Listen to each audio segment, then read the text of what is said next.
आइए प्रभु, आइए। प्रभु, महाराज सुग्रीव बाली को द्वंद्व की चुनौती देकर यहीं पर लाएंगे।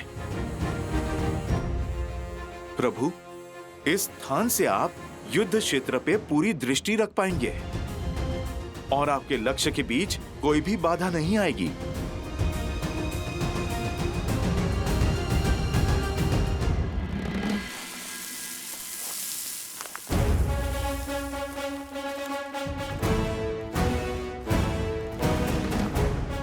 बाले,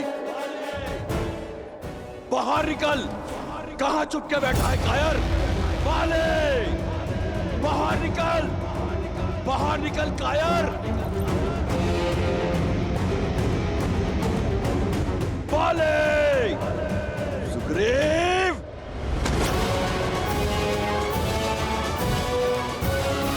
रुक जाइए स्वामी। मूर्ख मत बनो तारा। आज मृग स्वयं सिंह की गुफा में आया है। छोड़ो।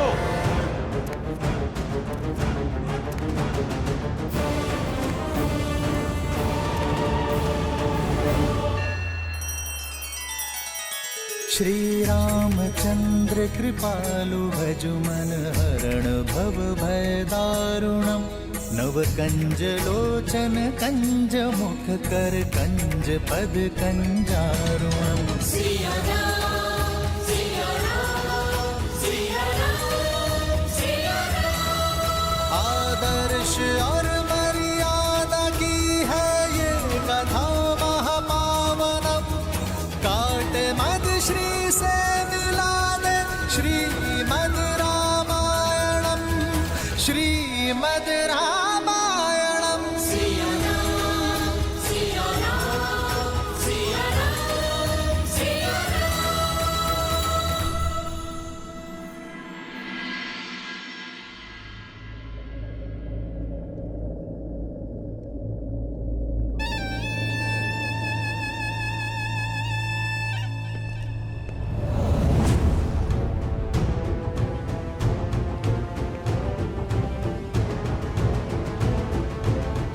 पिताश्री,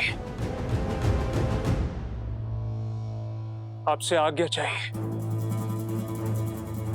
स्पष्ट रूप से आपसे एक बात करने के लिए।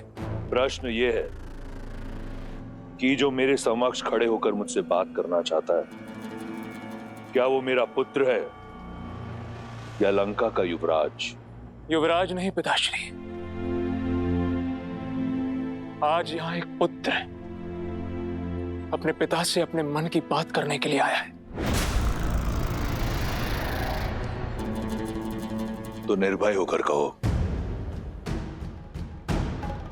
अब जब से सीता को लंका लेकर आए, माता अति चिंतित रहती है। पर स्त्री को लेकर आपके भीतर बढ़ रही इच्छाएं, आपका अपने ज्ञान के गर्भगृह को स्वयं जलाकर भस्म कर देना, इससे माता का भय और बढ़ रहा है। क्या कहा तुम्हारी माता ने? कि आग जब दीपक की बाती को पकड़ लेती है तो बाती से पूर्व वो उसके भीतर के तेल को जलाती है और फिर बाती भस्म हो जाती है। लंका का वैभव भस्म हो रहा है पिताश्री, और उसका प्रारंभ हमारे अपने ज्ञान के भंडार से हुआ है। तो अब रावण के आचरण से लंका के युवराज को समस्या होने लगी है। नहीं पिताश्री, मैं केवल एक सरल समाधान लेकर आया हूं। आप मुझे आज्ञा दीजिए, मैं अभी उस राम को मारकर उसका मृत शरीर सीता को दिखाता हूं। बस एक बार उसकी आशा दम तोड़ दे तो वो आपको स्वीकार कर लेगी। राम की मृत्यु उपरांत सीता अपनी पतिव्रता धर्म से मुक्त हो जाएगी। तब वो आपसे विवाह अवश्य करेगी, और आपसे विवाह होने के पश्चात सीता का हमारे परिवार का अभिन्न अंग बन जाने के पश्चात आपकी प्रतीक्षा के साथ साथ माता की चिंताएं भी सदा सदा के लिए समाप्त हो जाएंगी। जब विधाता ने स्त्री बनाई तो उसे 5 नहीं 6 तत्वों से बनाया। वो छठा तत्व है चिंता। जब मैंने तुम्हारी मां को शादी का प्रस्ताव दिया तो वो चिंतित हुई। जब मैंने शनि को बंदी बनाया तो वो चिंतित हुई। जब मैं सीता के स्वयंवर में गया वो चिंतित हुई। जब मैंने विद्युत जीवा को मारने का निश्चय किया वो चिंतित हुई। और आज जब मैं सीता को हर कर लाया हूं वो चिंतित हुई। स्त्रियां क्षण भर में तिल का ताड़ बना लेती हैं। क्या तुम्हें क्षण भर के लिए भी लगता है कि मैं उस वनवासी से भयभीत हूं? जब मेरे पास कुछ भी नहीं था मैं तब भी भयभीत नहीं था। यदि मैं चाहता तो उस राम का वध उस वन में एक क्षण में कर देता, परंतु जो योजना मैंने बनाई है उसके अनुसार राम का जीवन मृत्यु से कई दुखदाई होगा। दीपक स्त्रियां जलाती हैं और हम जैसे योद्धा अपने शत्रुओं की चिताएं जलाते हैं। युवराज हूं मैं लंका का और इस सत्य से भली भांति अवगत हूं कि लंका को स्त्रियों की चिंताओं ने नहीं, अभी तो हम पुरुषों के प्रबल भुजाओं और शौर्य ने बनाया है।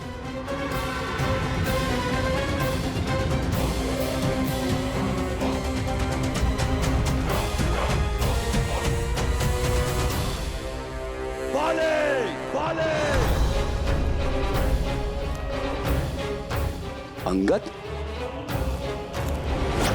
रुकिए प्रभु, ये कुमार अंगद हैं, बाली के पुत्र। महाराज सुग्रीव भी इन्हें अपने पुत्र की तरह मानते हैं। चाचा श्री प्रणाम। चाचा श्री यशस्वी भावा, आप जानते हैं पिताश्री आपके प्राणों के प्यासे हैं। क्यों आए आप यहाँ? लौट जाइए चाचा श्री। लौट कर ही तो आया हूं।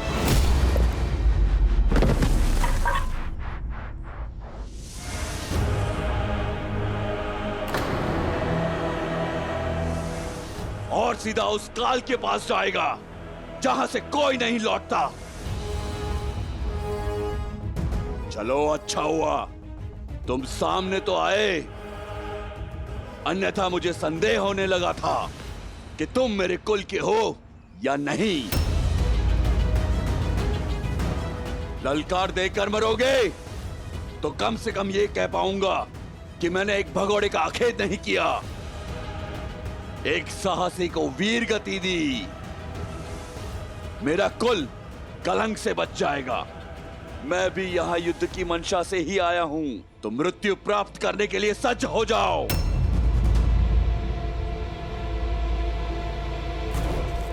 भागता कहां है कायर?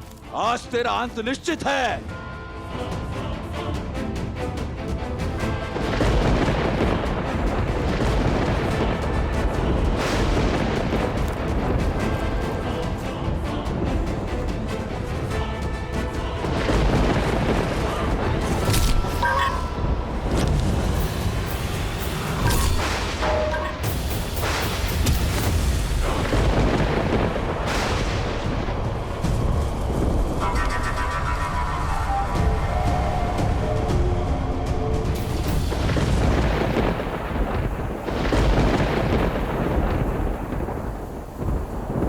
देखा प्रभु, कैसे बाली ने महाराज सुग्रीव की आधी शक्ति ले ली।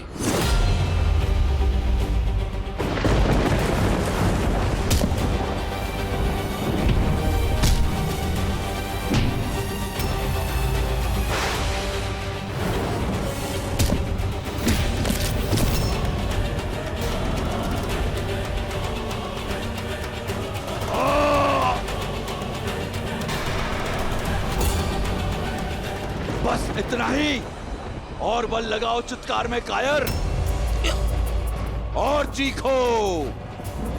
तुम्हारी मृत्यु से अधिक प्रसन्नता मुझे तुम्हारी ये पीड़ा देखकर हो रही है। चाहूं तो मैं तुम्हें अभी तिनके की भांति मसल सकता हूं, किंतु मैं ऐसा करूंगा नहीं। जाओ और मूषक की भांति जाकर छिप जाओ अपने बिल में।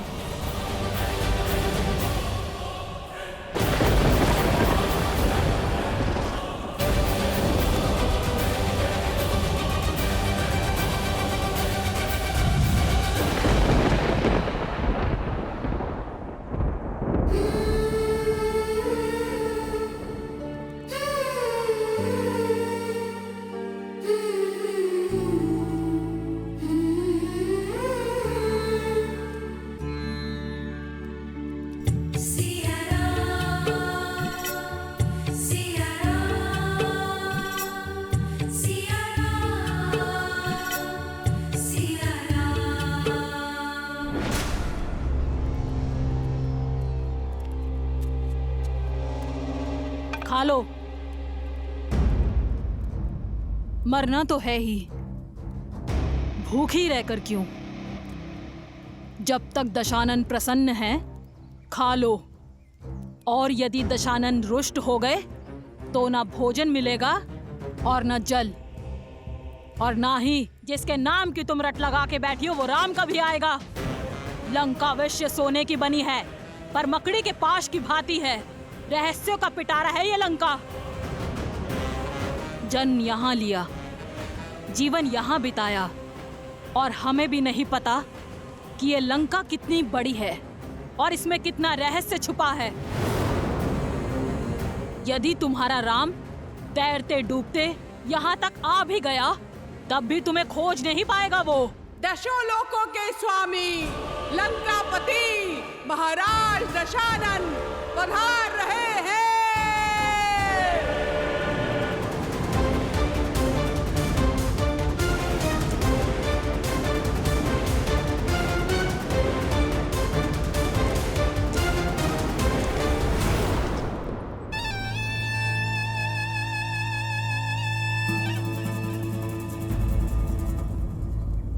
आओ सीता, चलो मेरे साथ।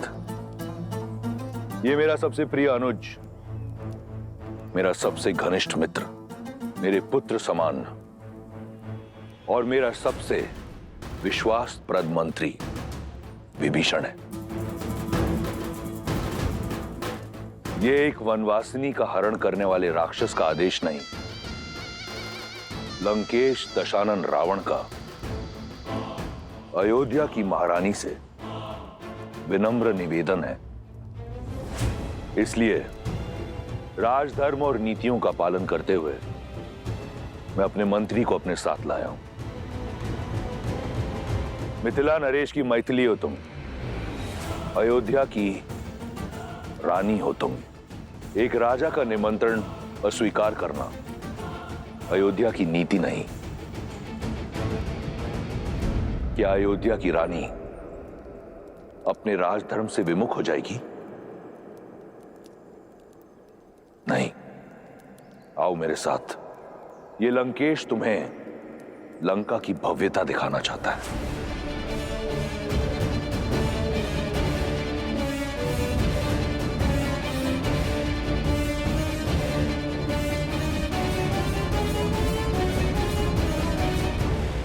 चलो।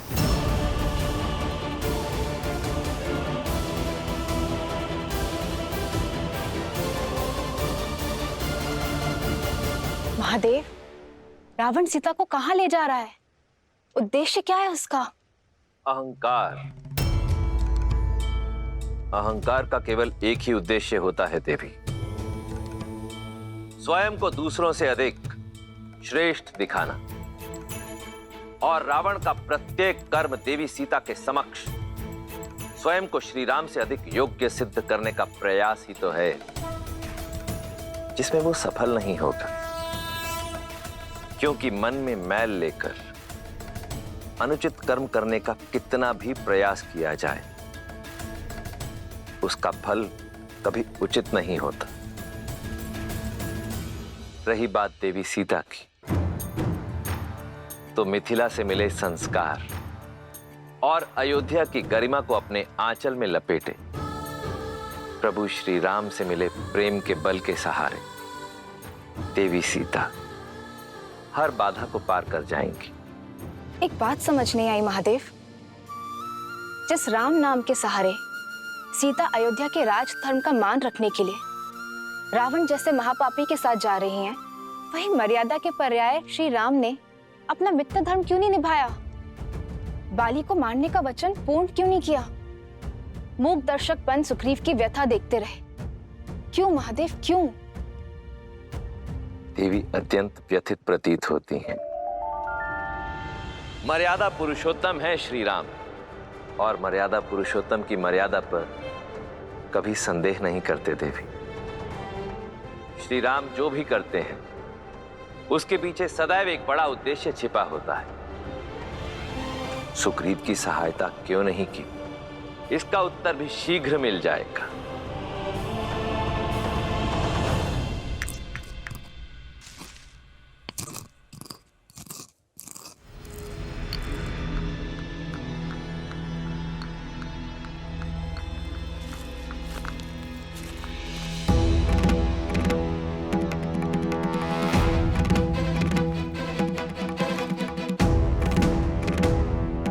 मेरे घाव पर औषधि लग रही है अयोध्या कुमार। आप क्या नमक छिड़कने आए हैं? लक्ष्मण, तुम्हें बहुत घमंड था ना अपने भाई की शक्ति पर, लक्ष्य पर। क्या हुआ? बाली को देखकर धनुष उठाने की शक्ति नहीं बची? क्या लक्ष्य नहीं साध पाए उस दूरी से? सुरक्षा का वचन देकर विमुख हो गए आप।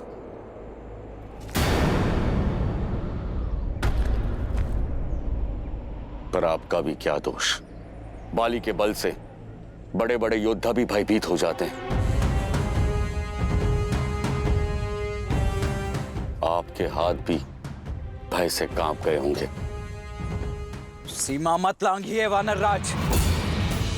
भूलिए मत, जिन पर लांछन लगा रहे हैं वो रघुवंशी दशरथ नंदन श्री राम हैं, जिनके शौर्य का तेज ढक सके ऐसा मेघ अब तक जन्मा नहीं है। शांत हो जाओ लक्ष्मण। मेरे मित्र को उल्हाना देने का पूरा अधिकार है। तन की पीड़ा से अधिक मन की पीड़ा का बाहर निकलना आवश्यक है। धैर्य रखिए महाराज। जिनका जन्म ही उद्देश्य पूर्ति के लिए हुआ है, वो बिना उद्देश्य कुछ नहीं करेंगे। महाराज, यदि प्रभु ने बाण नहीं चलाया तो उसका कोई कारण अवश्य होगा। क्या कारण होगा हनुमान? और अब क्या मैं अपने मन की व्यथा तक नहीं कह सकता? आप पर आपकी मित्रता का विश्वास का मोल अपने जीवन से चुकाना पड़ सकता था मुझे। ऐसी होती है मित्रता। सच्ची मित्रता तो वो है जो अपने मित्र को हानि से बचाए, उसके प्राण की रक्षा करे, ना ही उसके प्राणों का संकट बन जाए। मित्र, मैंने बाण इसलिए नहीं चलाया मित्र, क्योंकि तुम्हारे प्राण रक्षा करना चाहता था। धनुष मैंने अवश्य उठाया था, लक्ष्य भी साधा था। ना अपना वचन भूला हूं मित्र, और ना ही बाली से भयभीत हुआ हूं। हाँ, भ्रमित अवश्य हुआ हूं। मुझे ये ज्ञात ही नहीं था मित्र कि आप दोनों भाई दिखने में बिल्कुल एक समान हैं। आप दोनों का रूप रंग, भाव भंगिमा, आकार विकार, नाक नक्श इतने समान हैं। ये सत्य है मित्र कि मैं ये निर्णय ही नहीं कर पाया कि आप दोनों में से कौन बाली है और कौन सुग्रीव।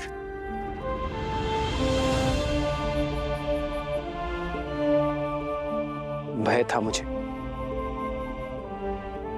अपने मित्र को खोने का, उसके प्राण हरने का। बाली के स्थान पर यदि मेरे बाण आपको लक्ष्य बना देते तो मैं स्वयं को कभी क्षमा नहीं कर पाता मित्र। बस यही कारण है कि मेरे हाथ रुक गए।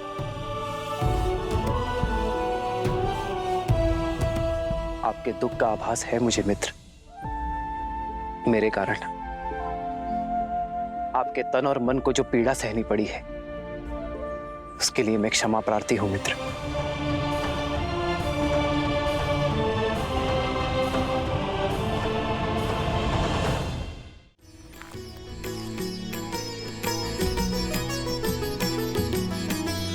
एक रूप तुम भ्राता दो, तेहि भ्रमते नहीं मरेयु सो।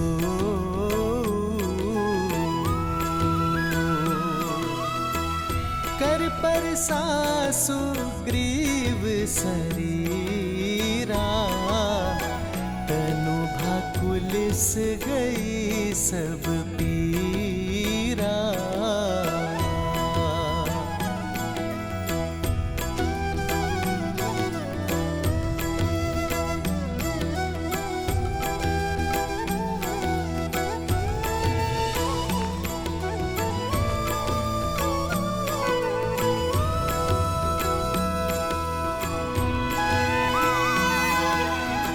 क्षमा मांगकर मुझे और लज्जित ना करे श्री राम। क्षमा तो मैं चाहता हूं अपने अज्ञान के लिए। ये आपका भाव नहीं समझ पाया। मन की पीड़ा आपके शब्दों ने हर ली और तन की पीड़ा तो आपके स्पर्श मात्र से ही समाप्त हो गई। मेरे सारे संशय दूर हो गए, हृदय के सारे द्वंद मिट गए। नई चेतना जगाई है आपने। धन्य है श्री राम, धन्य है।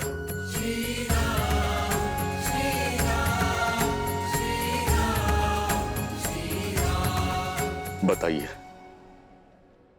क्या आदेश है मेरे लिए? मित्र, आप बाली को पुनः युद्ध के लिए ललकारेंगे।